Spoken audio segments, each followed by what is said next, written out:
Not the prettiest you've ever seen, but it's definitely functional. This is a low strap and mount gun made from $9 of parts at the dollar store and about 45 to an hour's work, and that was from just not having a design.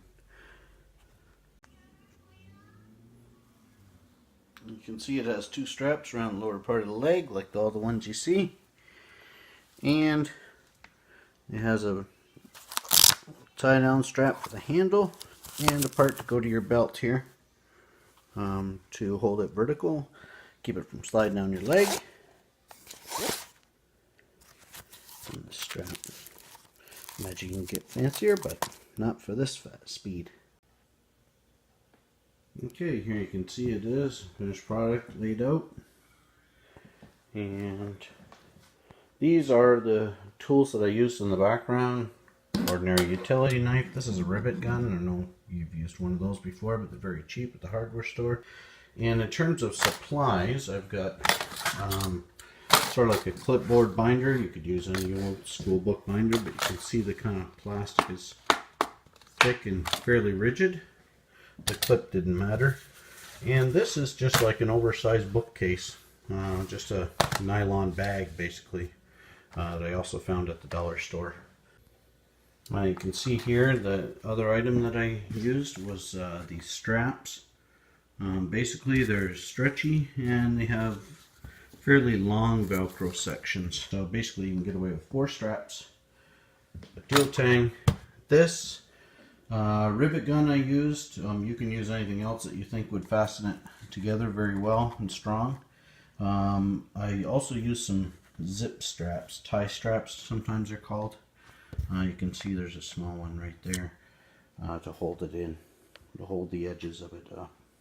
You can see from this here that I kind of cut out the gun shape. I started the gun right where the mid folding point of the binder was. To make it easier to do this, the back section over here. To make it easier to do this back section, it's already folded. And I traced a good, inch around the gun when I decided to cut the line. Then I just pulled that out. I cut halfway, I folded it over and cut the exact same pattern on the other side until we had a folding piece of plastic that was somewhat larger than the gun. I folded it around the gun and I put one rivet in it down here that's actually underneath the nylon covering, just to hold it in place and make me able to design the other pieces, which was I was still trying to figure out how I was going to make this pencil case that you see over here fit around this. Well, the way I did that was cut the pencil case in half. So here's where you would have seen the zipper normally. This is a very big pencil case. I don't know if it's fair to call it that, but you get the idea. I cut it in half and I made an opening around the plastic holster piece that I had riveted and folded the line so that the zippers were, actually I did it so the zippers were on the inside of it. It is actually open except for where the rivet is there, and the rivet is where that rivet there is holding it, and that rivet there is holding it, and there's a rivet under there that's holding it. That's the only thing. Other than that, this is an open-end piece of plastic, and the edges of the thing have been folded inside. The zipper I folded out to form an outside edge. I made sure the zipper was on the outside so that it won't catch the gun when you pull it out. The back side that's actually against my leg, you can see where I made a mistake and I ripped out some of the vinyl while I was moving too quickly. So I just used a duct tape. It's against my leg. I'm not going to be able to see it. You can see the straps actually run through the holster on the inside, and I cut a section in that front of the holster in both places through the plastic using this knife here. Just be a little careful, obviously. And fed the straps through there using those scissors. The point of those scissors, I just pushed them through. So the straps, you can see this bottom one here runs all the way through the bottom. So I'm going to put the gun back in there and then show it from the back again so the straps are also visible to see what they actually do. Here I've fastened the straps into the loops that they would be around your leg here, and this one around your belt, and this one's holding the gun in. So to kind of show you which straps went where, you can see the two ones for the leg, they entered through the slots that I cut in the plastic in the front, and this one entered through the slots that I cut in the plastic here at the top. That goes over the hammer. This one that goes up to your belt also goes through the very same slot.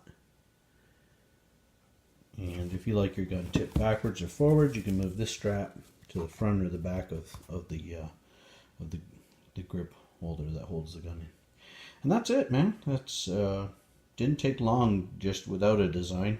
Might take you a little bit of time to find these actual parts, but it was really cool. I was surprised how cheap it was and how quickly it was made, and it was very successful. I can run with the gun. I can.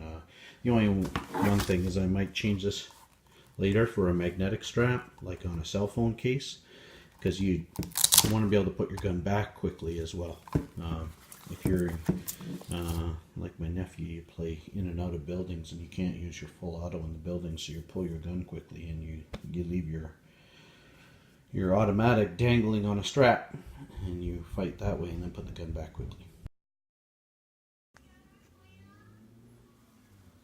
You can see it has two straps around the lower part of the leg, like all the ones you see, and it has a tie down strap for the handle and a part to go to your belt here to hold it vertical, keep it from sliding down your leg.